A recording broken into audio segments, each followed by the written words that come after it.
자, 다음번 볼게요. 법원이라는 게 있는데, 법원이라는 게 이렇게만 써 있으면은 이게 어떤 법원이냐 할 때 이런 법원도 많이 보셨을 거예요. 요거는 이제 관청으로서의 법원을 말합니다. 관청. 그러니까 뭐 서울중앙지방법원 이렇게, 그거는 이제 관서예요. 관서. 그냥 관공서 청사 그런 걸 말하는 거고, 우리가 보통 법원이라고 해서 이렇게 쓰는 거는, 그러니까 뭐 예컨대 내가 담당하고 있는 재판부 있잖아요. 재판부. 요거 자체도 그냥 법원이라고 불러요. 법원이라고. 그래서 보통 신문기사에서 우리가 뭐 관서를 나타낼 때도 있고요. 서울중앙지방법원에서는 뭐 어쩌고 저쩌고 했다, 뭐 요런 거는 관서를 말하는 거고, 뭐 몇 재판부에서는 뭐 어떻게 얘기했다 해갖고 뭐 가로 안에 뭐 재판장 아무개 뭐 이렇게 쓰잖아요. 요거는 소송법상 법원을 말하는 겁니다. 그래서 일반적으로 말할 때 그냥 법원 그러면 소송법상의 법원을 말한다 이렇게 말하시는 거고, 우리가 요 편에서 배울 거는 요걸 말해요. 그러니까 원천 같은 거예요. 그러니까 민법이라는 것을 도대체 어떤 근거에서 찾아볼 수 있느냐, 어떤 거를 우리가 갖고 오면은 요게 민법에 해당하는 것들이냐, 법의 근원을 어디에서 찾을 거냐, 어떤 것을 법으로 볼 거냐에 대한 얘기다 이겁니다. 요 법원은 당연히 이제 우리가 제일 아까도 봤다시피 성문법전 있잖아요. 민법전, 그죠? 1조부터 쫙 있는 민법전, 그렇게 문자로 제정한 규범이 있는데 그거를 성문법이라고 부른다 이겁니다. 성문법. 당연히 뭐 이룰 성자에 그럴 문자예요. 글자로 이루어진 법. 우리나라는 성문법 국가다 이겁니다. 기본적인 법이 다 글자로 돼 있다. 그죠? 그러면 글자로 안 돼 있는 나라도 있느냐? 그런 나라는 없죠. 없는데 불문법 국가라고 있기는 해요. 그 뭐냐? 영국과 미국 이런 나라들은 불문법 국가라고 부릅니다. 불문법 국가. 그건 나중에 제가 한번 설명을 드릴 거예요. 시간이 좀 여유가 되면. 예. 그러니까 왜 불문법이냐? 걔들은 그냥 글자로 써 있는 법이 하나도 없느냐? 그건 아니고요. 원래 처음에 이 나라 시스템이 처음에 생길 때 걔들은 이제 법을 딱 정해놓고 이렇게 쭉 만들어 놓은 게 아니라 개별적인 사건 케이스별로 이렇게 만든 체제였거든요. 걔들이 이제 게르만하고 좀 달라서. 나중에 그것도 되게 재밌는 역사적 히스토리가 있습니다. 나중에 얘기해 드릴게요. 우리나라는 어쨌든 성문법 국가예요. 대륙법계들이라고 불리는 나라들이 있거든요. 가장 대표적인 게 독일. 우리나라 법, 지금 우리가 쓰고 있는 법 있잖아요. 우리가 쓰고 있는 뭐 헌법이든 민법이든 형법이든 전부 다 그 근원을 따져 올라가면은 독일입니다. 근대에서는 독일이 그냥 망이고, 그 독일은 그럼 어디에서 또 쭉 올라가면 로마예요. 로마법. 그러니까 저는 역사를 되게 좋아해요. 역사 공부하는 것도 좋아하고, 역사 공부하는 거 좋아했고, 대학 다닐 때는 막 철학 같은 것도 되게 좋아했던 것 같아요. 오히려 지금보다 더. 그러니까 이게 학부 전공은 법학이었지만 그것보다는 이제 막 다른 이제 대학 들어오니까 그런 게 하나 좋잖아요. 막 아무 강의나 막 들어볼 수 있다. 그죠? 예.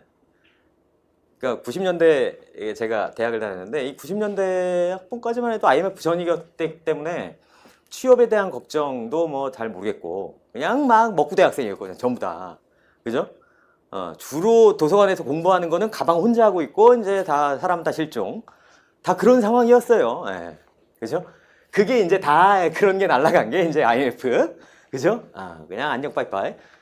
여러분 그 국가부도의 날 보신 적 있습니까? 영화 저 봤어요. 봤는데 재밌습니다. 재밌어요. 정말 생생하게 기억이 나는 거예요, 그때가. 국가부도의 날. 그날 진짜 뭐 여러 사람들이 정말 그때부터, 정말 그때 이후로는 우리나라 경기 좋아졌어. 경기 좋아. 한 번도 들어본 적이 없어요. 그 20년 동안. 단 한 번도 경기 작년보다 좋은 것 같은데 한 번도 들어본 적이 없고, 3, 4년 전보다 반토막이야 이렇게 된 얘기는 맨날 들어요. 근데 되게 웃긴 거지. 사람들한테 인터뷰해보면 다 3, 4년 전 반토막인데 경제 규모는 막 날로 성장을 해. 그죠? 우리나라 지금 1인당 GDP가 얼마인지 아세요? 3만 불이잖아요. 3만 불이 한화로 따지면은 대강 따져서 한 3천만 원이라고 칠게요. 그냥 1,000원으로 잡아서. 자, 4인 가족 기본이라고 하면 4, 3, 12, 1억 2천. 자, 4인 가족이면 1억 2천 연봉이면은 그냥 기본. 어떻게 하십니까? 기본 되나요? 1억 2천? 4인 가족에? 이거는 좀, 왜냐면 1인당 GDP니까 저 같은 경우에 이제 애기들 2명 있단 말이에요. 얘들이 뭐 노동 능력이 없지 않습니까? 또 집사람은 이제 가정주부이니까, 이죠?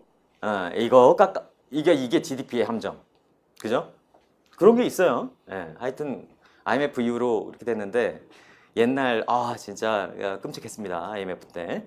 그때 이후로는 하여튼 좋아진 적이 없다. 그럼 앞으로는 좋아질까?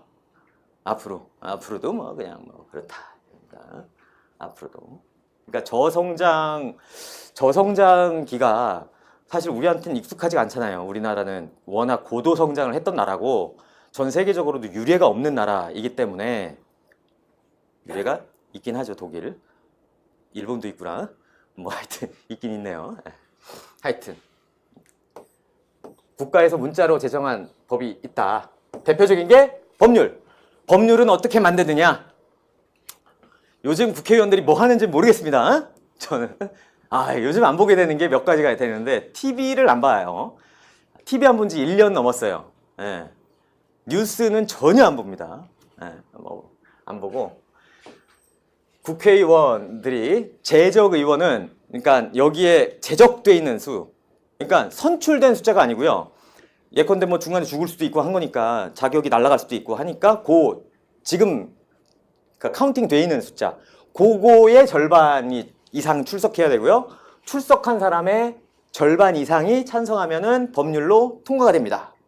통과가 돼요. 그럼 우리나라 법이 되죠. 이 명령과 규칙이라는 건 있는데, 명령이라는 거는 이거는 대통령령이라고 부르고요. 각 부에서 만들 수도 있습니다. 부령이라고 부릅니다. 당연히 대통령령이 부령보다는 높죠. 그죠? 우리나라는 대통령제 국가다. 그리고 규칙이라는 게 있는데, 규칙이라는 거는 그 부 내에서 명령의 하위, 시행세칙 같은 걸 만들잖아요? 그런 것들을 말해요. 다 글자로 만들어져 있죠. 조례라는 것도 있습니다. 조례. 요거는 지방자치단체 의회에서 만들어요. 지방자치단체 의회에서. 우리나라도 지방의회 선거가 작년에 있었는데, 그죠? 도의회도 있고, 시의회도 있고, 구의회도 있고, 그죠? 뭐 감투들이 뭐 어마어마합니다. 그죠? 여러분들도 나중에 딱 이렇게 커리어를 쭉 쌓으셔가지고 도전해 보셔도 됩니다. 의원. 왜냐면 이거 그냥 단순히 감투가 아니라 그 지역사회에서 오래 살면서 그 지역사회에 가장 필요한 일이 무언가, 이런 거를 내가 공공의식이 있고 내가 좀 내 시간, 개인적 시간을 좀 투자해서 다른 사람들의 편익에 내가 봉사하고 싶다 할 때 가장 좋은 수단 중에 하나가 의회 의원이 되거나 지방자치단체장이 되거나 하는 거예요. 그거 되면은 뭐 권력이 있어서 이런 게 아니라, 지금 시대는 그런 시대는 아니거든요. 그게 아니라, 그러니까 나는 돈을 쫓는 것도 좋지만 그것보다는 나는 진짜 사람들하고 함께 좋은 세상을 만드는데 내가 기여하고 싶다. 정말 적극적으로. 이런 마음이 있으시면은 해볼만 하죠. 그죠? 맨날 TV에 사고 치는 사람들만 나와서 사고 치는 사람들만 눈에 띄어서 그러는 거지. 대부분의 사람들은 공공의식도 많이 있고 정말로 시민을 위해서 사는 사람 되게 많습니다. 자, 이런 것들이 다 글자로 제정되어 있기 때문에 성문법이라고 부르고요. 불문법이라는 것은 법으로 글자로 제정된 건 아니에요. 그런데 법으로 인정된 것들이 불문법이라고 부릅니다.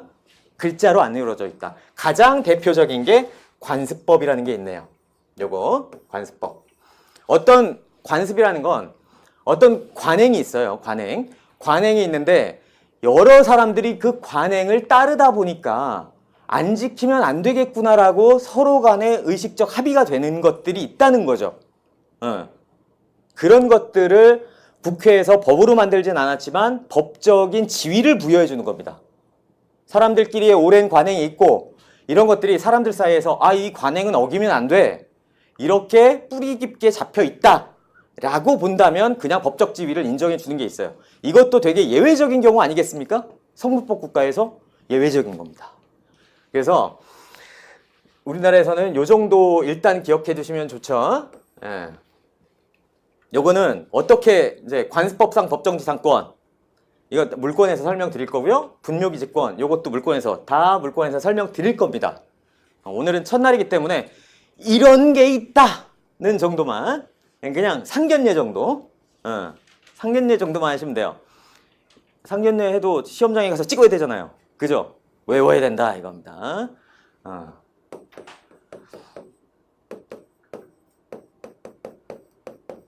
분양관을 하나 만들었는데 끝내주는 분양관입니다. 그죠? 예. 이거는 외우실 수 있잖아요. 이거 뭐냐? 명인방법, 분묘기지권, 양도담보, 관습법상 법정지상권이에요. 명분양관. 이 분양관 뭐 돌아다니다 보면 많이 있지 않습니까? 예. 아주 뭐 좋은 분양관, 명분양관입니다. 일단 외우시자 이런 얘기죠. 내용은 물권에서 지금은 뭐. 그 다음에 조리라는 게 있다. 조리. 이게 조리 아시죠? 이렇게 생긴 거. 예? 조리. 이것도 조리죠. 그죠? 조리. 여기에서 말하는 조리는 저런 조리가 아니라 요 정도 생각하시면 돼요. 건전한 사회통념. 그러니까 책에 보면은 사물의 본성 뭐 이렇게 사물의 본성이 도대체 뭔데 몰라요. 그죠? 이 머리에 확 안 들어오지 않습니까? 저런 것들은 외우지 마십시오. 머리에 안 들어오는 건 이건 들어오죠. 건전한 사회통념. 그죠? 뭔가 딱 집어서 얘기할 수는 없지만 뭔가 하여튼 이것보다는 좀 머릿속에 좀 많이 남잖아요. 건전한 사회통념, 건전한 사회관념, 건전한 성도덕, 뭐 대충 뭔지 모르겠지만 하여튼 이미지는 떠오르는 그거 말하는 겁니다. 그거. 그죠? 그거. 그러니까 우리가 판례 같은 거 공부하다 보면 뭔지 말할 수는 없지만 떠오르는 뭔가가 있는 것들로 점철돼 있어요. 그죠? 객관적 뭐 제3자의 시각에서 볼 때, 상식적으로 볼 때, 뭐 규범적으로 판단해 볼 때, 뭐 이렇다 아니할 수 없다, 뭐 이런 식으로 막 써 있지 않습니까? 뭔 소리니? 대충 이런 거다. 건전한 사회관념. 한마디로 상식이란 얘기예요. 상식. 그러니까 조리는 언제 쓰이냐면 법이 있으면 법을 따라야 돼요. 규칙이 있으면 규칙 따라야 되고요. 관습법이 있으면 관습법 따라야죠. 근데 이 재판을 지금 판사가 해야 되는데 법이 없어요. 어떤 결정은 내려줘야 되는데 이거를 규제하고 있는 법이 하나도 없어. 그럴 때 재판을 거부할 수 없거든요. 그럴 때 마지막으로 동원하는 게 이겁니다. 상식적으로 판단해라 이런 얘기입니다. 간단하게 말하면. 판사야 상식적 이게 되게 어려워요. 왜냐하면 판사가 생각하는 상식이 법조문에는 이제 판례는 어떻게 나오냐면 법관 개인의 양심에 따른 게 아니라 일반 사회인의 건전한 사회 통념에 따라 결정하여야 한다. 뭐 이렇게 써 있어요. 그러니까 법관 너의 의식 말고 우리 대한민국 국민들이 갖고 있을 만한 보편적인 기준 그거가 뭐냐 이거지. 그죠? 그래서 사실 판사들이 되게 고민해요. 내가 이렇게 판단하고 싶은데 이게 내 입장에 경도된 게 아닐까? 아니면은 이게 진짜 사람들한테 납득할 수 있을까? 정말 이런 거 갖고 고민하면서 막 자판 두드립니다. 진짜. 하여튼 건전한 사회통념이고요. 판례는 우리나라에서는 법으로 인정되지 않아요. 판례는. 하지만 대법원 판례다. 우리가 대법원 판례를 공부하는 이유가 뭐겠습니까? 대법원 판례를 공부하는 이유는 비슷한 사항에서 이거를 벗어나서 판단하기가 좀 애매모호하다 이런 얘기죠. 그죠? 그러니까 배우는 겁니다. 사실상 구속력이 있어요. 그렇기 때문에 우리가 배우는 것이다. 이렇게 말씀드릴 수 있겠네요. 자, 그 다음에 용어들입니다. 이것들은 첫날부터 막 생소한 용어들, 그죠? 평소에는 접할 일이 없던 이런 용어들이 첫날 막 융단폭격 떨어지듯이 막 떨어집니다. 이거를 다 외우라는 얘기냐? 아이씨 이거 어떻게 다 외워? 못 외웁니다. 그죠? 아까 첫 시간에 말씀드렸던 거 딱 하나, 그거 하나 외우시고 그 다음에 명문장관 저거 외우시고 나머지는 일단 이해만 하시면 돼요. 이해만. 이해. 아 이게 어떤 느낌이다. 이게 어떤 취지구나를 이해만 하시면 되고 막 지금 당장 내가 막 이거를 안 해오면은 다음 진도가 안 나가고 그렇진 않아요. 그러니까 이렇게 교과서 앞에다가 팍 붙여놓은 이유는 이게 자주 등장하기 때문에 그렇다라는 건데 그렇다고 해서 이거를 뭐 달달달달 외워야 되느냐 그럴 필요는 없습니다. 사실상 그럴 필요도 없고 그렇게 외워서 뭐 득되는 게 별로 없어요. 그죠? 그냥 느낌만 아시면 돼요. 느낌만. 그리고 제가 이 PPT에 띄워놓은 거는 책에 있는 것 중에 가장 핵심적인 것들만 띄워놨어요. 책에 있는 것 중에 가장 핵심적인 것들. 자, 권리라는 건 뭐냐면 일정한 이익을 누리도록 법에서 인정한 힘이다. 예. 여러분 여기에 우리 민법하고는 좀 관계가 없지만 이런 거 들어보셨죠? 권력. 권력은 뭡니까? 권력. 나는 권력이 있어. 뭐 이런 거. 권력. 권력이라는 건 이런 거예요. 타인의 행동을 내 의지로 바꿀 수 있는 힘이에요. 타인의 행동을 내 의지로 바꿀 수 있는 힘. 이게 권력입니다. 자, 여러분들이 집에 가셔서 자녀분이 있으시다면 자녀분한테 너 숙제 안 했지? 숙제해. 알았어. 하잖아요. 권력이 있는 겁니다. 지금 자녀의 행동을 바꿨잖아요. 권력이 있는 거예요. 권력이라는 건 이거예요. 타인의 행동을 내 의지로 바꾼다. 자, 권리라는 건 일정한 이익을 누릴 수 있도록 법에서 인정한 힘이다. 이겁니다. 여기에서 만일에 여러분들이 나는 굳이 좀 외워야 되겠다. 이거를. 그러면 요거만 외우시면 돼요. 저거 외우실 수 있겠죠. 그죠? 그러니까 우리가 어떤 걸 외운다. 그럴 때 문장이 쭉 있잖아요. 어떤 개념을 외울 때. 문장을 통째로 다 못 외웁니다. 그럴 이유도 없고. 핵심 키워드만 외워놓으면 전체를 다 쓸 수가 있습니다. 여러분들이 권리라는 걸 어디에다가 쓸 일이 있다면 이익이라는 것만 안 까먹으면 저거 쓸 수 있어요. 권리, 이익만 생각나. 그러면 법에서 일정한 이익을 누릴 수 있도록 인정한 힘 맞는 얘기입니다. 그죠? 그러니까 핵심 키워드들이 있어요. 핵심 키워드들. 제 책에는 그 핵심 키워드들을 고딕체로 만들어놨다 이런 얘기입니다. 얼마나 공부하기 좋습니까?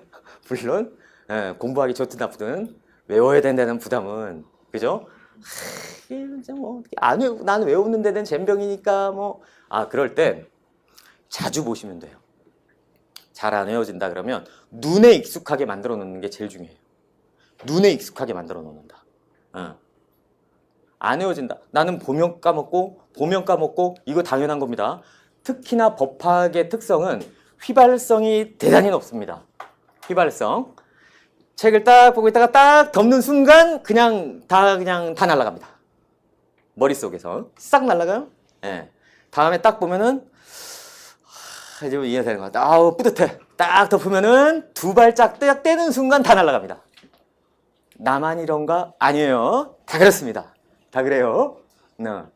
그러니까 저도 그랬고 여러분들도 그럴 것이기 때문에 그러니까 반복해서 보는 게 대단히 중요합니다.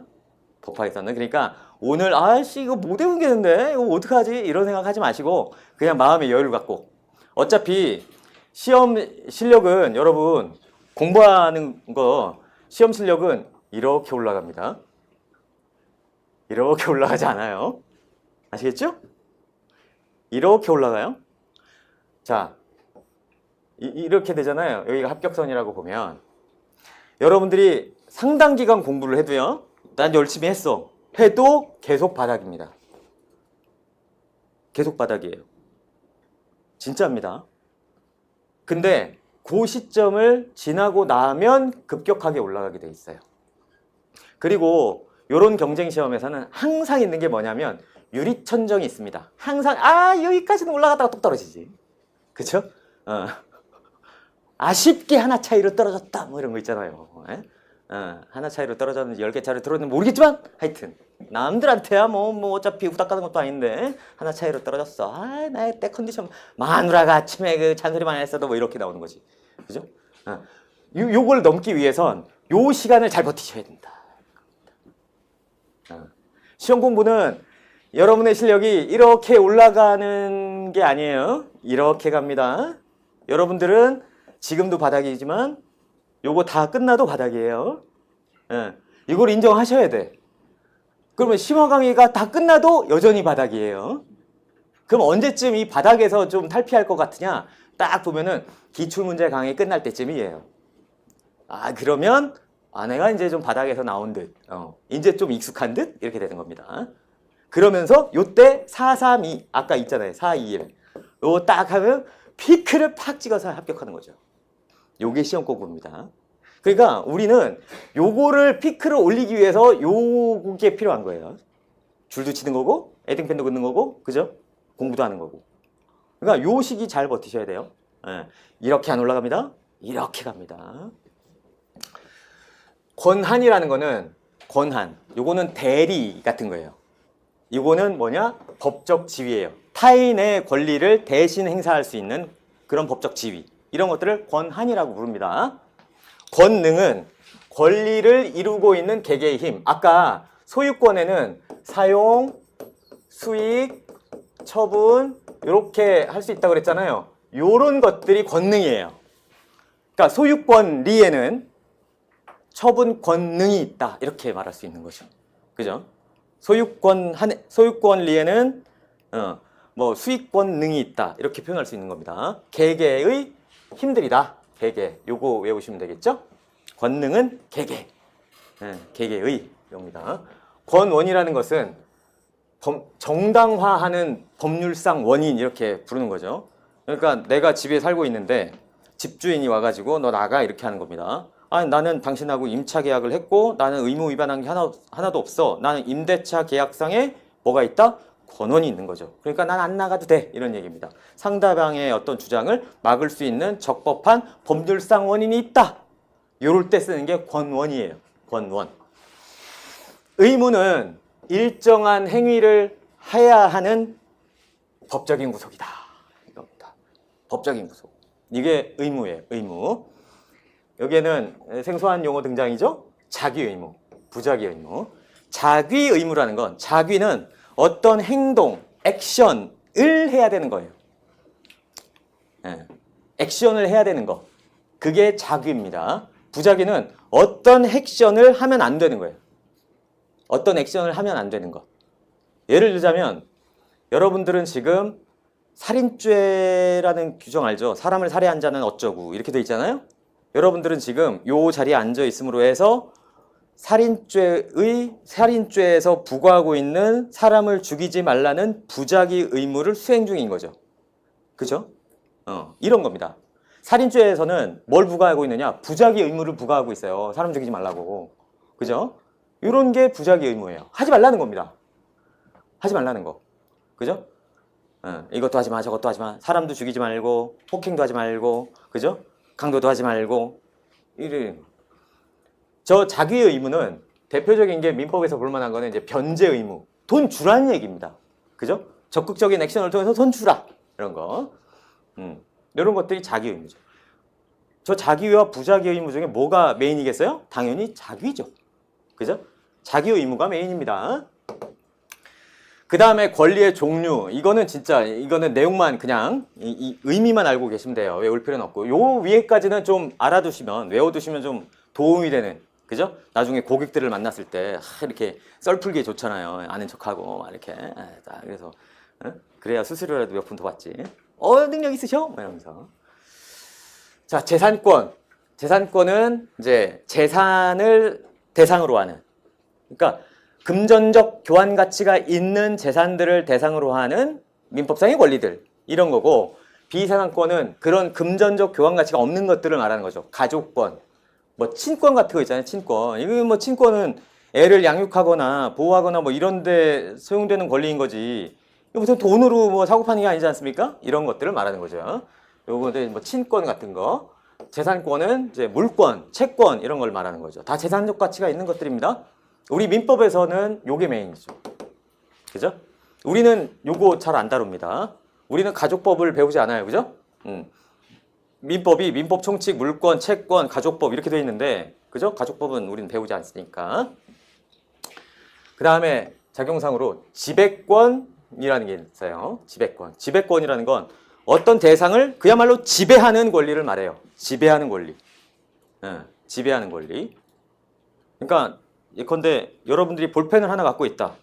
내가 이 물건을 지배하고 있다. 그럼 이게 지배권입니다. 지배권. 청구권이라는 것은 상대방한테 요구하는 거예요. 내가 얘를 지배하는 게 아니라 요구하는 것. 그죠? 그래서 요거 청구권은 어떻게 표현되냐면 특정한 사람이 다른 특정한 사람에게 일정한 자귀나 부자기를 요구하는 권리가 청구권이에요. 여기 자기 부자기 배웠잖아요. 그죠? 자기 부자기. 그러니까 특정한 사람이 다른 특정인에 대해서 일정한 자귀나 부자기를 요구할 수 있는 권리가 뭐다? 청구권이다. 이렇게 부르는 겁니다.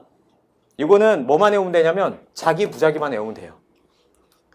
여러분 채권이라는 것도 있는데 채권은 어떻게 기억하면 되냐면 특정인이 다른 특정인에게 일정한 급부를 요구할 수 있는 권리거든요. 일정한 급부. 재산적 가치 있는 재화. 여기 급부인데 저 자기 안에 급부 주는 것도 포함될 거 아닙니까? 그죠? 그러니까 채권은 청구권이에요. 채권은 청구권입니다. 근데 청구권이라고 해서 다 채권이냐? 그건 아니에요. 이런 식으로 지문이 나기도 하죠. 왜냐면 저 자기 부자기를 요구할 수 있다는 게 훨씬 더 광범위하지 않습니까? 그죠? 그러니까 채권이 요 청구권 안에 포함이 돼요. 그거를 간단하게 외우려면 특정인이 다른 특정인에게 요거는 똑같잖아요. 그러니까 요 청구권은 자기 부자기고 채권은 급부다 이겁니다. 2자, 5자 요거만 딱 외우시면 돼요. 암기는 효율적으로 최대한 짧게. 그죠? 그 다음에 형성권이라는 것도 있는데 형성권이라는 건 어떤 권리를 행사를 하면 그 권리 행사로 인해서 법률 관계가 그냥 바뀌는 거예요. 말 한마디로 확 바뀐다. 법률 관계가 바뀌는 걸 말합니다. 요거는 내가 돈 줘? 너 돈 꿔갔으니까 이거 변제기 됐지? 돈 줘. 이런다고 해서 이 사람하고 내 관계가 뭔가 바뀌진 않아요. 얘가 직접 줘야지 나한테. 그렇죠? 요구할 수만 있는 거지. 얘가 돈 안 준다 그러면 내가 집행하고 이건 후속 절차가 필요한데 형성권이라는 건 내가 얘기하면 그냥 그걸로 그냥 법적 결과가 딱 발생해 버립니다. 굉장히 강력하지 않겠습니까? 그죠? 형성권이라는 것. 형성권이라는 게 매우 강력한 거예요. 예컨대 취소권이 대표적인 형성권인데 내가 너하고 취소! 딱 말하면 그냥 취소가 되는 거예요.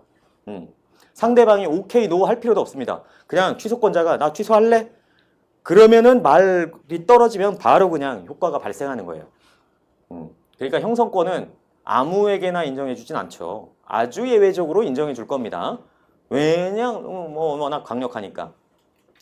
그리고 소송의 종류에도 형성소송이라는 게 있어요. 이거는 소송이 완결이 되면 법률 관계를 딱 만들어버리는 소송이 있습니다. 이걸 형성소송이라고 불러요.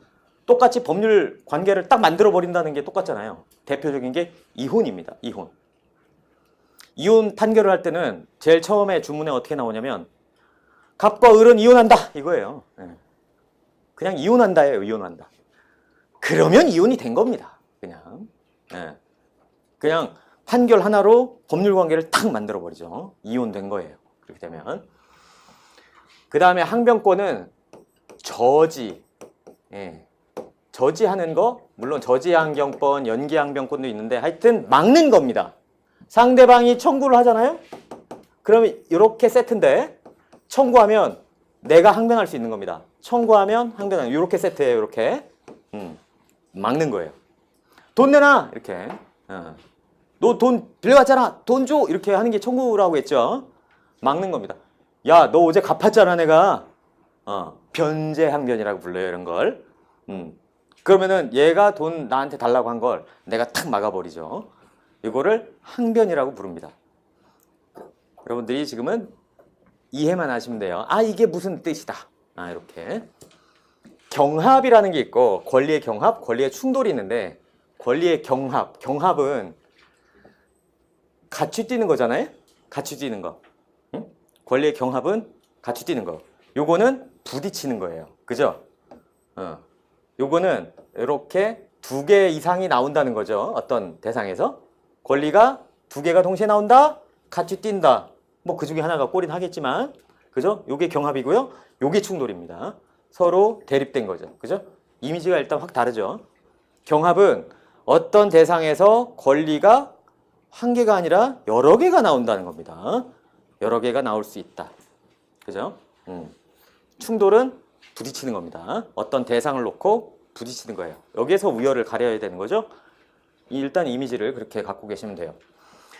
자, 권리의 경합, 청구권의 경합, 이거를 구분할 수 있느냐? 뭐 별로 구별할 필요 없어요. 구별할 필요 없고, 이거는 이런 거죠. 내가 예컨대 이 집의 소유자예요. 소유자고 내가 세입자한테 집을 줬는데 이 사람이 월세도 안 내고 또 임대차 계약 기간도 끝났어요. 그래서 당신이 이제 나가주셔야 되겠습니다 라고 나가라 이렇게 요구할 때 내가 소유권자로서 나가라고 할 수 있고요. 임대인으로서 나가라고 할 수도 있어요. 그죠? 하나의 지위는 소유자니까 소유자의 지위에서 나가라고 하는 것 하나, 또 하나는 계약상의 권리자로서 나가라고 하는 거 하나, 요 두 개가 동시에 생깁니다. 이 사람은 요거를 사용해도 되고 요걸 사용해도 돼요. 그죠? 이게 경합입니다. 요게 경합. 요걸 사용해도 되고 요걸 사용해도 돼요. 상관없습니다. 법조 경합이라는 건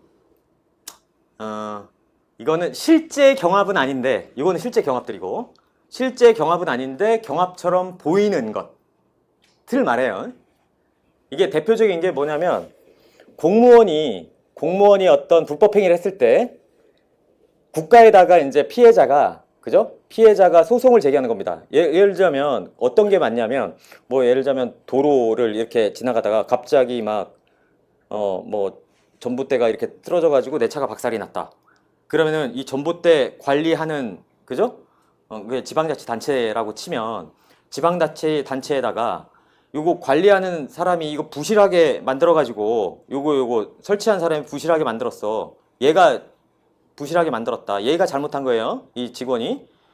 그러면은 요 직원한테 내가 소송을 할 수도 있지만 요 지방자치단체한테도 할 수 있잖아요. 네가 민법상의 사용자 756조인데 사용자 책임을 다하지 못했다. 요렇게 하나가 있고, 또 하나는 국가배상법이 하나 있어요. 그런데 요 두 가지가 다 발생하는 것처럼 보이지만 법에서 정해놨거든요. 국가배상법만 적용한다. 요렇게 사용자 책임은 적용하지 않고 국가배상법만 적용한다. 요렇게 세팅이 되어 있기 때문에 실제로는 하나만 발생하는 겁니다. 두 개가 발생하는 것처럼 보이지만 요런 얘기예요. 중요하진 않습니다. 그냥 느낌만. 요거는 중요합니다. 요건 중요하다. 뭐 이해하시면 돼요. 두 가지는 뭐 그렇게 구별할 필요 없고, 권리의 충돌은 물권과 채권 사이에 충돌이 있을 수 있고 물권 사이에 충돌이 있을 수 있다. 이런 얘기죠. 물권과 채권이 충돌한다. 그러면 물권이 우선합니다. 물권이. 이거는 물권법에서 더 자세하게 가르쳐 드릴 거고, 지금은 결론만. 물권하고 채권이 충돌하면 물권 우선. 그리고 물권끼리 충돌한다. 그러면 시간순. 이겁니다. 시간순. 일단 이렇게만 기억해 두세요. 조금 더 디테일한 내용들도 있습니다. 근데 지금 더 디테일한 것과 다 할 필요는 없으니까, 채권과 물권 사이에는 물권이 우선하고 물권끼리 충돌했다 그러면 시간순이에요. 일단 소유권과 제한물권이 충돌하면 제한물권이 우선하긴 하지만 그런 것들은 나중에 배울 거고, 일단 동일한 물권이 충돌했다고 볼 때 요거는 시간, 요거는 물권, 이렇게 생각하시면 됩니다. 자, 책을 보도록 하겠습니다. 책.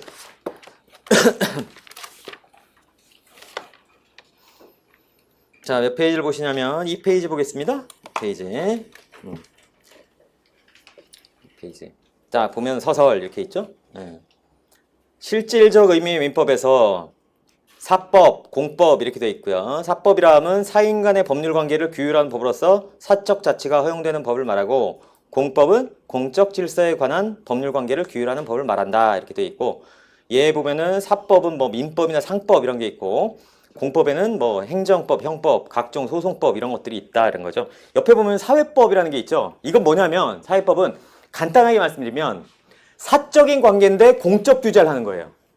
사적인 관계인데 공적 규제하는 거, 이게 사회법이에요. 그러니까 사법은 사인 간의 법률 관계, 공법은 공적인 법률 관계, 요거잖아요. 근데 사회법은 이거 어쨌든 원칙적으로는 사인 간의 법률 관계입니다. 원칙적으로는 사인 간의 법률 관계인데 공적인 규제를 딱 하는 거예요. 공적 생활 질서를 부여해버리는 거예요. 그러니까 중간이에요, 중간. 예? 예를 들자면 대표적인 게 노동법입니다. 노동법. 노동법이라는 건 아까 말씀드렸다시피 사용자, 그죠? 사장님하고 내가 노동자가 계약하는 거잖아요. 이거 사인 간의 관계죠. 그런데 공적으로 규제를 딱 하는 겁니다. 이게 대표적인 이제 사회법이 되는 거죠. 이게 왜 그러냐면 우리가 뭐 다 인간들이 더 평등하다 이렇게 논의는 하지만 현실에서 그렇지 않더라. 그러니까 사회적인 약자를 보호하기 위해서는 개인 간의 관계에서도 국가가 강하게 개입할 필요가 있다 이렇게 생각한 거죠. 그래서 만든 게 사회법입니다. 개인 간의 법률 관계에 공적인 규제를 딱 가하는 게 사회법이에요. 공정거래법도 아주 중요하죠. 그죠? 공정거래법도 어쨌든 간에 여러분들이 그런데 쇼핑몰에서 내가 뭔가를 구입한다. 그죠? 아니면은 뭐 대기업과 중소기업이 뭐 납품한다. 뭐 이럴 때 다 개인 간의 관계예요. 개인 간의 관계. 그죠? 사적 자치의 원칙에 따르면은 뭐 대기업하고 중소기업하고 어떻게 계약을 맺든 그 자기들 자유지. 그죠? 자기들 자유 아니겠습니까? 근데 규제한다 이거죠. 그래서 이거를 사회법이라고 부른다. 그 다음에 재산법과 가족법이 있습니다. 재산법은 이제 소유권, 계약 이런 걸 중심으로 하는 경제 생활을 규제하는 것을 말하고 가족법은 뭐 가족관계 질서, 그죠? 혼인, 친자 뭐 이런 것들 규율하는 법이다. 넘어갑니다. 일반법인데 자 민법은 사람이면 그죠? 누구나 적용할 것을 예정하는 일반법입니다. 특정한 사람이나 특정한 사항에 대해서 규율하는 법을 특별사법이라고 하고 그 중에 가장 중요한 게 상법이다. 이렇게 말씀드릴 수 있고 만일에 일반법과 특별법이 충돌하는 국면이 생긴다. 그러면 어떤 걸 적용해야 되느냐? 특별법만 적용합니다. 예컨대 일반 민법과 뭐 상법이 충돌한다 그러면 상법을 적용한다 이런 얘기죠. 그리고 실체법으로서 민법인데 법률관계 자체를 직접 규율한다 이렇게 돼 있어요. 법률관계 자체를 직접 규율한다. 이게 실체법이다. 절차법은 절차만 규정하는 겁니다. 뭐 민사소송법, 민사집행법 이런 게 되고요. 형식적 의미 민법은 뭐 지금 법률 471호로 제정 공포된 거 말하죠. 넘어갑니다. 문제는 심화 때 보도록 할 겁니다.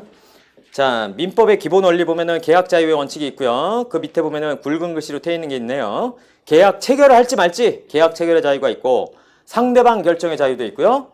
그리고 방식의 자유도 있다. 그러니까 자유롭게 상대방도 결정하고 방식도 하고 내가 할지 말지도 결정할 수 있다. 이런 얘기고. 그 다음에 소유권 존중의 원칙이 있죠. 여기 보면은 법률의 범위 내에서 소유물을 사용, 수익, 처분할 수 있다. 이렇게만 기억하시면 되겠습니다. 뒷부분 뭐 읽어보시면 되고.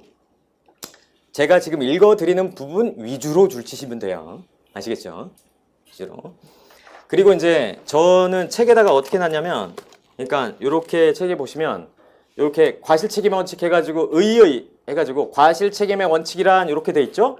이렇게 뭐뭐시란 뭐뭐시라 함은 이렇게 돼 있는 게 다 정의 규정인데 정의 규정은 전부 다 녹색으로 이렇게 마킹을 해놨어요. 녹색으로 다 책을 넘어가면서 왜냐면 시각적으로 녹색은 정의 규정이구나 를 다 이리적으로 다 파악할 수 있도록 만들어 놓은 거죠. 제 나름대로. 그러니까 왜냐면 나중에 막판에 가서는 정의 규정 굳이 읽을 필요 없잖아요. 그러니까 녹색으로 돼 있는데 다 패스하면 되는 거죠. 그때는. 그죠? 근데 지금은 얘가 도대체 뭔 말 뜻인지는 찾아낼 수가 있어야 되니까 그러니까 녹색으로. 그러니까 녹색은 전부 다 정의 규정. 그렇게 보시면 되고. 그리고 에딩펜도 저는 어떻게 해놨냐면 여기 표제 앞에 어떤 내용이 있으면 앞에 제목이 있잖아요. 그죠? 제목 있고 민법상 과실 땡땡 이렇게 돼 있고 그 다음에 선량한 관리자는 이렇게 돼 있으면 여기에다가 노란색 해놓고 그 다음에 굵은 글씨에다가만 노란색을 해놨어요. 굵은 글씨에다가만. 그리고 그 중요하다 생각하는데 줄 친다면은 그 부분을 포함해서 이렇게 한 줄씩 문장에다가 줄을 치면 되는 거고요. 민법상 과실은 선량한 관리자의 주의 이거를 짧게 선관주의라고 하는데 요 밑에 보시면 법인의 이사가 회사의 재산을 관리하는 의무 이렇게 되어 있습니다. 이게 가장 대표적인 의무예요. 선관주의 의무에서 애지가 나면 빠져나가기 어렵다 이겁니다. 덜면 다 털린다. 중과실 아주 조금의 주의를 기울였다면 피할 수 있었다 이겁니다. 아주 조금의 주의를 기울이지 않아서 피하지 못했던 이런 과실을 말하는 거죠. 그 밑에 예가 있는데 안 외우셔도 됩니다. 안 외우셔도 돼요. 그 다음에 구체적 과실이라는 것도 하나 더 있는데 이거는 그냥 의미만 하시면 돼요. 이건 뭐냐? 자기 자신의 사무에 대해서 행하는 주의라고 표현되어 있는데 굉장히 주의 의무 정도가 현저하게 낮습니다. 아니 내 물건은 내가 대충 관리하다가 부서져도 자기 피해니까 별로 그렇게 빡세게 주의 의무를 부과 안 한다 이런 얘기죠. 그죠? 자기 재산을 관리하는 주의는 요 세 개 중에 가장 좀 낮은 편이에요. 자 넘어갑니다. 그 다음에 사회적 형평을 고려하는데 공공복리에 따라 그죠? 제한한다. 상린관계에 의한 제한도 있다. 무과실 책임주의도 도입되기도 하더라. 이런 얘기 여기 다 굵은 글씨로 고딕체로 다 되어 있습니다. 이 부분에다가만 살짝 체크해 놓으시면 되겠습니다. 나머지는 줄칠 필요가 없고요. 자, 그 다음에 신뢰원칙 맨 밑에 보면 동그라미 3번 민법상 신뢰보호의 사례 표현들이 시효, 선의취득 이런 게 있다. 외워야 되느냐? 외워두면 좋죠. 하지만 나중에 개별적인 테마로 가서 내용이 중요한 거지 이거 다음 중 신뢰보호의 예가 아닌 것은 이런 식으로 나지는 않아요. 자 밑에 참고로 보면 단어들 나오는 게 있죠. 준용이라는 건 준해서 사용한다 이렇게 생각하시면 돼요. 어떤 법률 문제에 대해서 그 법률 문제를 딱 규제하는 법이 있으면 좋겠는데 유사한 게 있는 겁니다 이미. 그러면은 뭐 이 사항에서는 몇 조를 준용한다 이렇게 기재해 놓습니다. 그러면은 그 몇 조를 갖다가 쓰겠다 이런 얘기죠. 그래서 입법기술상 필요한 경우에 입법기술상 이거 왜 쓰냐면 중복 기재를 방지하기 위해서 쓰는 거예요. 그냥 뭐 몇 조 준용한다 뭐 이렇게. 예컨대 소유권에다가 잔뜩 써놨어요. 뭔가를 의무를 잔뜩 써놨는데 지상권에도 이 소유권 거를 갖다가 쓸 필요가 있어요. 그러면 지상권에도 똑같이 그냥 중복 기재를 쫙 하는 게 아니라 몇 조는 지상권에도 준용한다 이렇게 돼 있는 거죠. 그럼 그거 갖다가 다 쓰겠다 이겁니다. 그게 준용이에요. 선의라는 건 어떤 사태를 알지 못하는 것, 악의는 아는 것 이거다 이겁니다. 몰랐다 그럼 선이고 알았다 악의고. 제3자 원칙적으로 당사자 이외의 포괄 승인 상속인이 대표적입니다. 그 제3자는 당사자와 상속인 같은 포괄 승계인을 제외한 사람 이걸 이제 제3자라고 하고요. 대항이라는 것은 상대방에 대해서 뭐 할 수 있다? 주장할 수 있는 겁니다. 아까 항변하고도 비슷한 뉘앙스가 좀 느껴지죠? 항변하고 비슷한 느낌입니다. 그죠? 대항할 수 있다는 건 내가 막 주장할 수 있는 겁니다. 야, 난 이거야. 난 선이었어. 이렇게 주장할 수 있다는 거죠. 유추해석은 유사한 사안에 대해서 끌어다 쓰는 겁니다. 유추해석. 준용은 준용한다는 규정이 있어요. 몇 조를 준용한다 이렇게 박아 놓습니다. 근데 유추 적용은 그렇게 뭐 유추한다 이게 없어요. 그냥 판례가 만들어 놓는 거예요. A 사태와 지금 A- 사태가 있는데 A 사태에 대해서는 법이 있어요. 근데 A-는 비슷한 구조인데 법은 없어. 이럴 때 A 거를 갖다가 우리가 유추해서 쓰자. 이렇게 법원에서 판단하는 것들입니다. 준용은 뭐다? 법에 기재돼 있어요. 준용한다고 법에 기재돼 있습니다. 근데 유추해석은 법에 기재돼 있지 않아요. 이거는 판례가 하는 겁니다. 판례가. 그 다음에 민법의 법원이라 함은 법의 존재 형식, 법의 인식 근거, 도대체 무엇을 가지고 우리가 민법을 찾아올 수 있느냐 이런 얘기입니다. 도대체 뭘 갖고 찾아올 수 있느냐. 성문법에서 법률은 그죠? 국회에서 의결돼서 의결은 제적의원 2분의 1, 출석의원 2분의 1 그죠? 이렇게 되는 거. 그리고 국제조약도 민사적인 거면 법률과 동일한 효력이 있죠? 그죠? 그 다음에 명령, 규칙, 조례 이런 것들도 다 민사적인 거면 해당이 된다. 다음에 넘어가시면 관습법이라고 하면 어떤 사항에 대해서 반복된 관행이 법적 확신을 가지는 겁니다. 반복된 관행과 법적 확신 요게 있으면은 관습법인데 지금까지 보면은 이 관습법으로 인정하는 게 4개 있습니다. 4개. 그죠? 명분양관 아까 말씀드렸죠. 명분양관 4가지가 있다 입니다. 명분양관. 그 다음에 조리, 이거는 상식이에요. 사회통념. 판례. 판례는 우리 같은 성문법 국가에서는 법으로 인정하지 않습니다. 그러니까 대법원 판례가 있어도 나는 이 대법원에 확립된 판례와 다르게 결론내도 돼요. 판사가. 전혀 상관없습니다. 그죠? 사실 그렇게 하면서 대법원 판례가 교체되는 겁니다. 예컨대 뭐 어떤 확고한 판례가 있다. 근데 하급심이 볼 때는 이 판례가 뭔가 잘못됐어요. 그래서 판례와 다르게 막 결론을 내립니다. 그 대법원에 계속 올라가요, 이게. 그러면 법이 바뀔 수도 있고 대법원의 입장을 바꿀 수도 있어요. 그러면서 바뀌는 겁니다.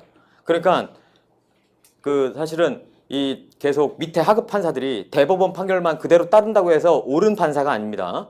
대법원 판사들도 대법원 판결들도 잘못된 게 있을 수 있어요. 시대에 뒤떨어지거나. 그럼 계속 바꿔야죠. 그것들은 하급 법원에서 계속 올라가 줘야 되는 겁니다. 그렇게 되는 거죠. 그래서 법원이 아닙니다. 그 다음에 9페이지에 보시면 권리, 일정한 이익을 누리는 힘 이렇게 돼 있고요. 권한, 다 말씀드렸죠? 법적 지위다. 이렇게 다른 사람을 위해서 행동할 수 있는 법적 지위, 이게 권한이고요. 권능은 권리를 이루는 개개의 힘. 자, 소유권이라는 것은 사용, 수익, 처분권이 있다고 했는데 이 사용, 수익, 처분이 전부 다 권능들이다. 이거고요. 권원이라는 것도 있죠. 법률상 원인, 요게 됩니다. 법률상 원인. 반사적 이익이라는 것도 있는데요. 이거는 뭐 알아두시면은 뭐 도움이 되죠, 상식적으로. 이제 반사적 이익은 뭐냐면 권리라는 건 법에서 직접 인정해 주는 거지 않습니까? 근데 반사적 이익이라는 거는 나한테 직접 법에서 인정해 준 게 아니라 얘한테 뭔가를 해줬는데 내가 덕보는 거죠. 내가 옆에 있으니까 덕보는. 예를 들자면 내가 예컨대 아파트를 샀어요. 근데 옆에 막 지하철이 들어와. 생각도 못하고 있다가. 그러면은 내 집값이 올라가잖아요. 이게 반사적 이익입니다. 이런 게. 그죠? 반사적 이익. 이게 반사적 이익은 이 사람 건가요? 원래? 아니잖아요. 그죠? 이거는 지하철은 사회의 공적인 자본이 들어가서 만들어진 건데 이익은 누가 취합니까? 개인이 취하잖아요. 그쵸? 이거는 좀 그쵸? 반사적 이익인데 이거를 보호해 줄 필요가 있다 없다? 이게 애매합니다. 보호해 줘야 되느냐? 말아야 되느냐? 그쵸? 남의 집이면 여러분 보호해 주지 말자 이렇게 할 거고 내 집이면 보호해 줘야지 이렇게 되는 겁니다. 그죠? 자, 그 다음에 의무. 의무는 법적 구속을 말하는데 자기 의무는 어떤 액션을 하는 것, 부자기 의무는 어떤 액션을 하지 마는 것 이러는 겁니다. 대표적인 건 뭐 자기 의무가 더 메인이죠. 여기 보면 수인 의무라는 것도 있죠. 수인 의무. 요거 상린관계에 많이 나오는 용어입니다. 참아라. 참아라. 수인 한도를 넘는다. 뭐 이런 게 있어요. 참을 한도를 넘었다. 뭐 이런 거. 수인 의무는 참아야 되는 의무다. 권리 의무에 보면 의무만 있는 경우, 뭐 권리만 있는 경우 뭐 이렇게 쭉 써 있는데 이런 건 외우시는 게 아닙니다. 어떻게 외우겠어요? 뭐 외웁니다. 이런 건 패스. 책무. 읽어보세요. 몰라도 됩니다. 그 다음에 권리의 종류는 재산권, 비재산권 일단 있죠. 재산권은 경제적 가치를 가지는 권리, 비재산권은 경제적 가치로 카운팅할 수 없는 것 이런 겁니다. 그렇죠? 재산권을 침해했을 때 여기 동그라미 3번에 보면 재산권 침해에 대해서는 정신적 손해는 예외적이랍니다. 재산권 침해에 대해선 정신적 손해가 예외적이다. 즉 뭐냐? 재산권을 침해했을 땐 재산에 해당하는 금액만 전부가 되면 손해배상이 끝났다고 보고 이게 이 재산적 가치가 날아간 것 때문에 내가 정신적 충격을 받았다. 그러니까 위자료 내놔 이게 안 된다는 얘기예요. 원칙적으로. 자, 여러분이 반려견이 있습니다. 한 10년 이렇게 같이 살았어요. 거의 가족이야. 근데 어떤 이상한 사람이 와가지고 개를 죽였습니다. 개값이 5만 원. 카운팅 했으니까. 카운팅 해보니까 개값은 5만 원. 근데 내 상실감은 뭐 말할 수 없어. 거의 뭐 마누라가 죽은 꼴이야. 그럴 수 있잖아요. 느낌상. 그래도 개값 5만 원이면 정신적 손해는 예외적이기 때문에 인정이 안 된다. 이런 얘기입니다. 개값 5만 원에다가 정신적 위자료 1억 안 된다. 이런 얘기죠. 무조건 안 되는 건 아니에요. 예외적이라는 거는 아주 또 예외적으로 인정이 되는 경우도 있다는데 예외적이라는 건 거의 인정이 안 된다는 겁니다. 아시겠죠? 요게 현실하고 좀 맞나요? 잘 안 맞죠? 안 맞잖아요. 응? 지금은 뭐 반려견도 있고 또 어떤 물건이라 하더라도 예컨대 이 물건은 할아버지의 유일한, 그죠? 할아버지의 유일한 갑오. 이거는 우리 집안에서 진짜 떠받드는 갑오야. 뭐 그렇게 비싼 것도 아니고, 뭐 시가로 따지면 뭐 만 원, 2만 원밖에 안 되지만 이거는 유일한. 근데 누가 이걸 깨버린 거예요, 일부러. 그러면 5만 원만 주면은 그냥 다 끝나는 거냐 이거죠. 이게 좀 뭔가 안 맞죠? 그죠? 이게 대법원의 입장이긴 한데 이런 것들이 계속 바뀔 수 있다라는 겁니다. 밑에서 하급심 판단이 보기에 아니 5만 원 준다고 해서 이게 되냐? 이거는 정신적인 손해, 물질적인 손해지만 이 개인 간의 이런 결련성이나 이런 관계들을 좀 추급해보면 정신적 위자료를 인정해야 되고 그 금액은 상당해야 된다. 그래서 5천만 원 때려버리자 했다고 해서 이게 잘못된 판결이냐? 그건 아닐 수 있다는 겁니다. 이런 게 이제 세상이 변하면서 바뀌는 거죠. 진짜요. 바뀝니다.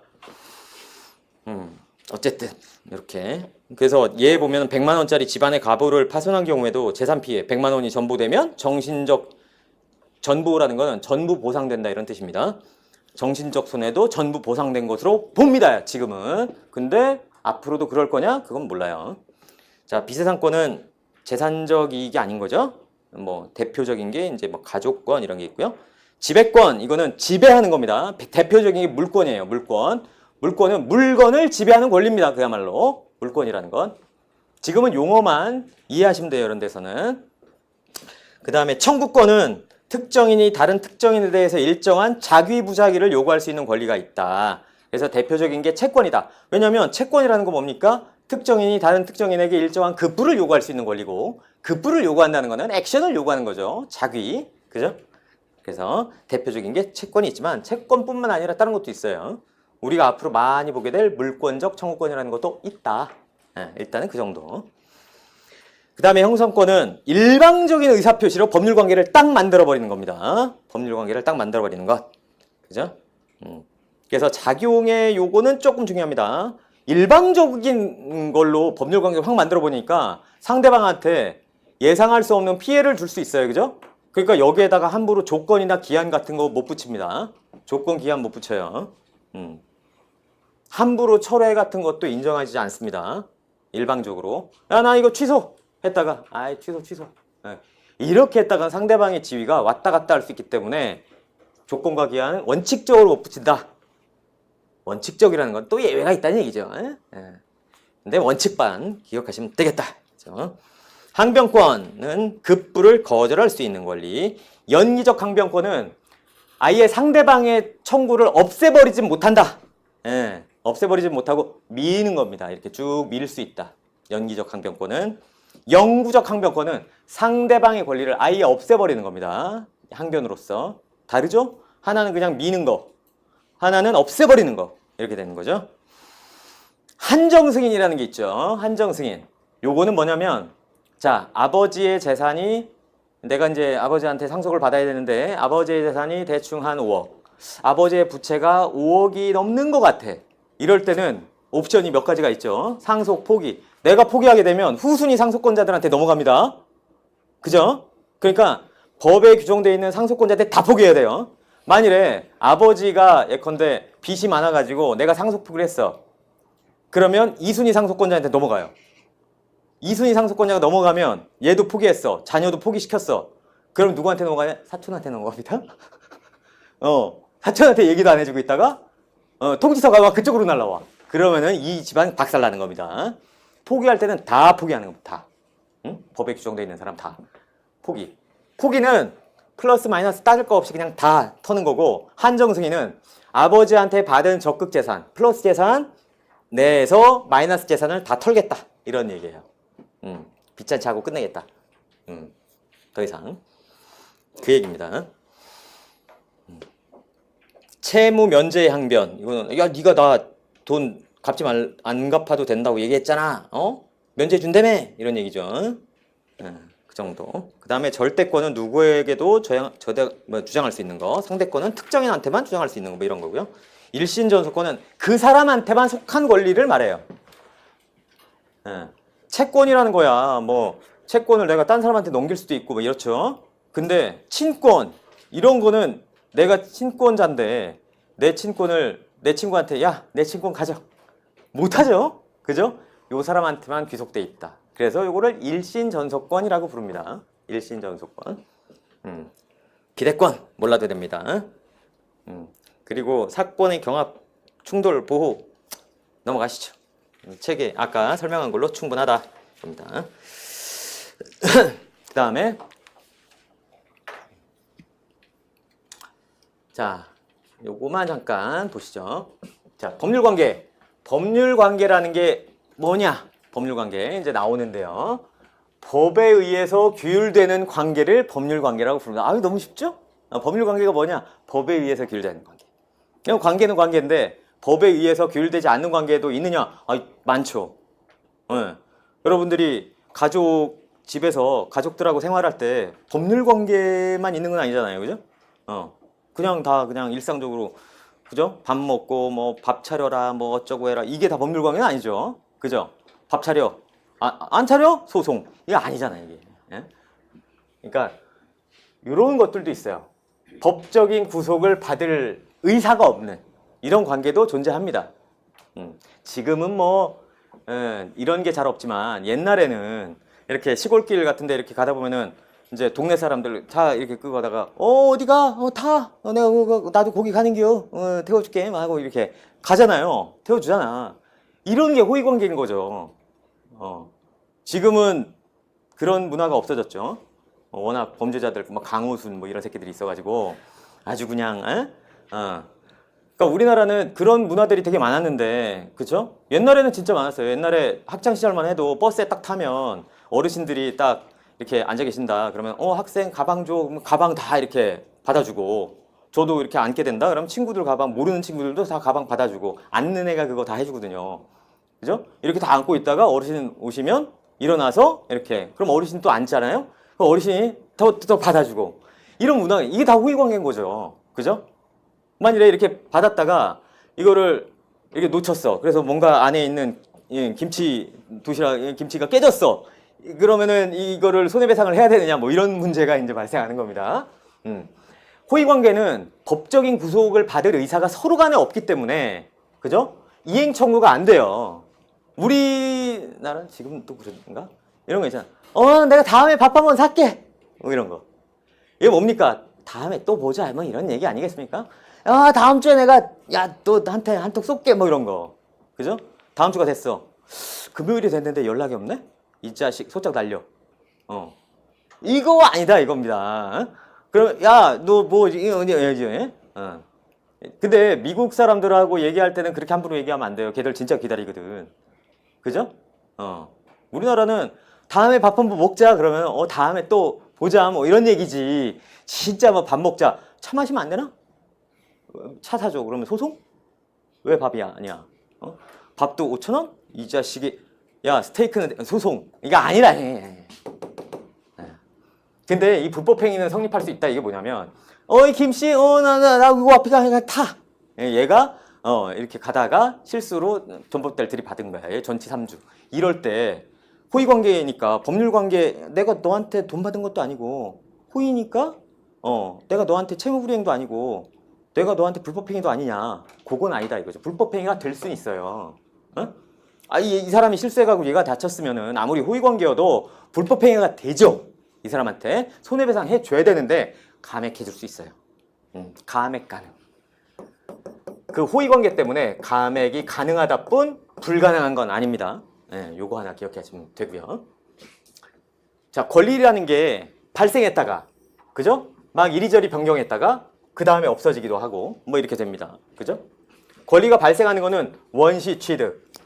원시 취득이라는 건 내 전주인이 없다는 얘기예요. 내 전주인이 없다?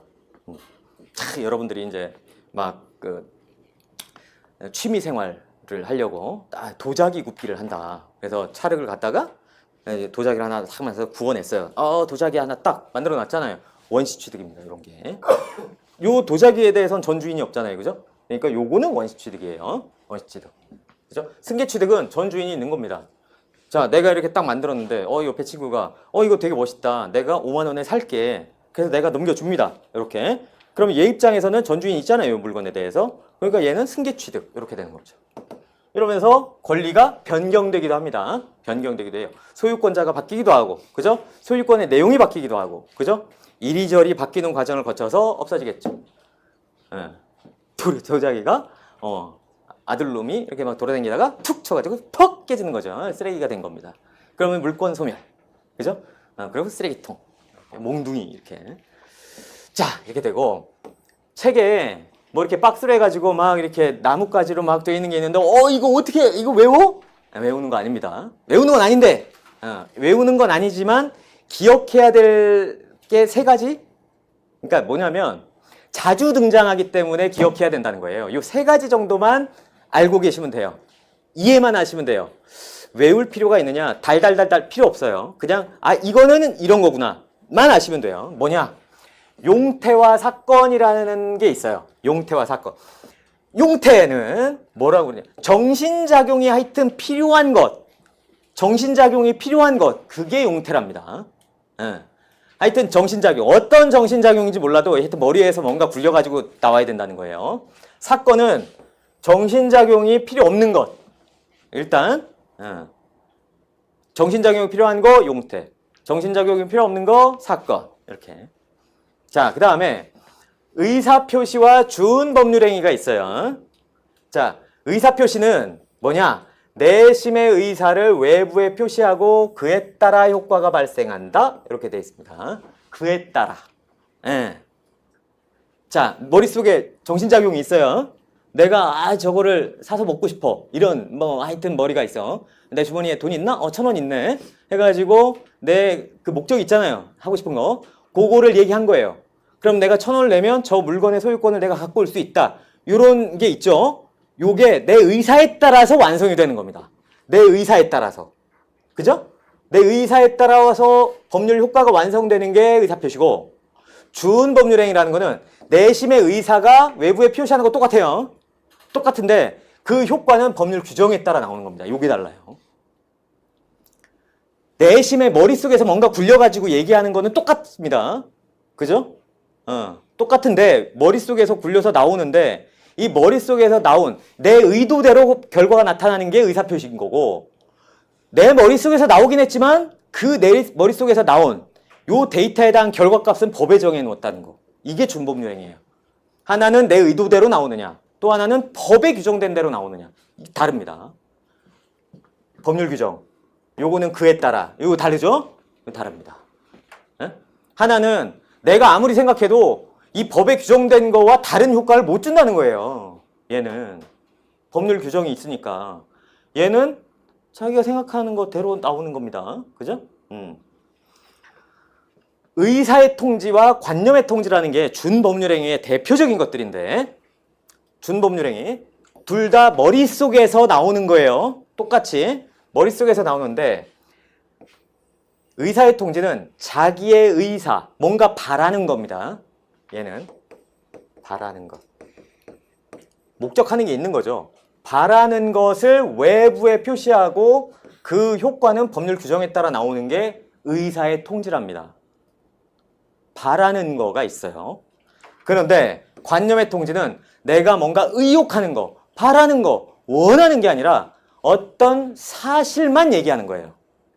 내가 사실을 얘기하려도 머릿속에서 그 사실관계를 얘기해야 될 거 아닙니까? 머릿속에서 굴려서 그 사실만 얘기하는 거예요. 내가 바라는 게 아닙니다.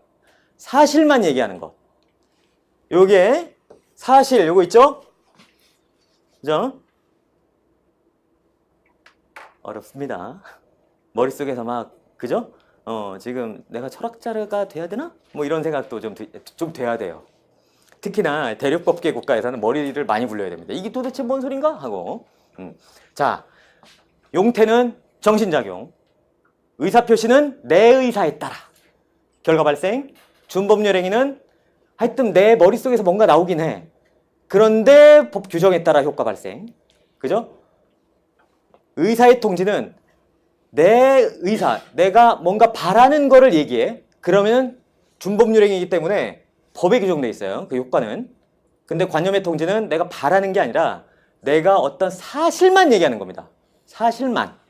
자, 요런 차이가 있다는 건데, 자, 책으로 잠깐 볼게요. 이 부분까지만 잠깐 보고 싶겠습니다. 자, 법률관계라는 인간의 생활관계 중에 법에 의해서 규율되는 관계다. 자, 호의관계는 호의관계란 법적 구속의사가 없는 거죠. 법적 구속의사가 없는 거. 그러면 이거 어떻게 가리느냐? 요거는 해석에 따라 갑니다. 그러니까 자기가 이건 호의관계였어요. 아니면은 이거는 뭐 법률관계예요. 주장한다고 되는 게 아니라 법관이 보고 해석하겠다 이겁니다. 응? 당사자가 쭉 증거 내는 거 뭐 기타 등등 봐가지고 이 상황이면 이거 호의관계겠구나 이렇게 판단하는 것이지 당사자가 떠드는 대로 되는 게 아니에요. 호의관계의 효과는 이행청구권이 불발생입니다. 다음 주에 내가 밥 한 번 살게. 다음 주가 됐다고 해서 밥 안 사면은 소송 안 된다 이겁니다. 안 된다. 불법행위는 된다. 호의동승이죠. 호의동승.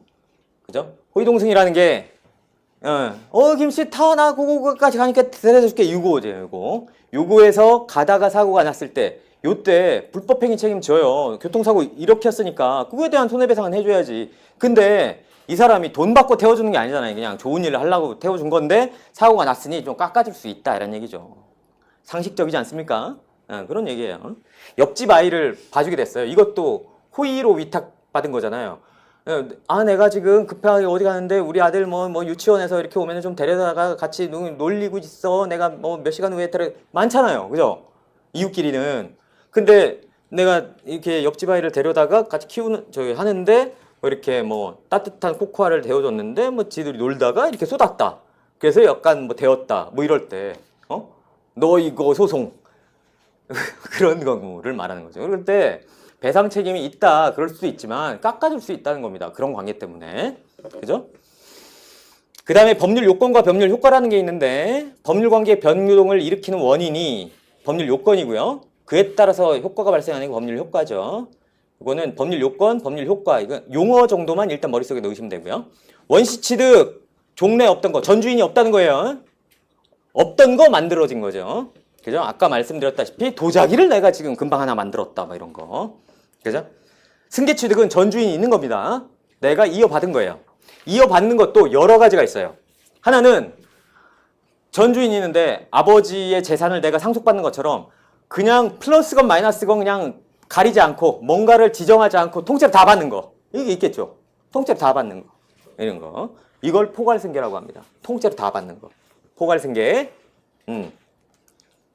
특정승계는 어떤 하나만 골라서 이 사람의 권리 중에 어떤 하나만 골라서 받는 거. 뭐 집 살 때. 그죠? 여러분들이 열심히 돈 벌어서 집을 사시는 거예요.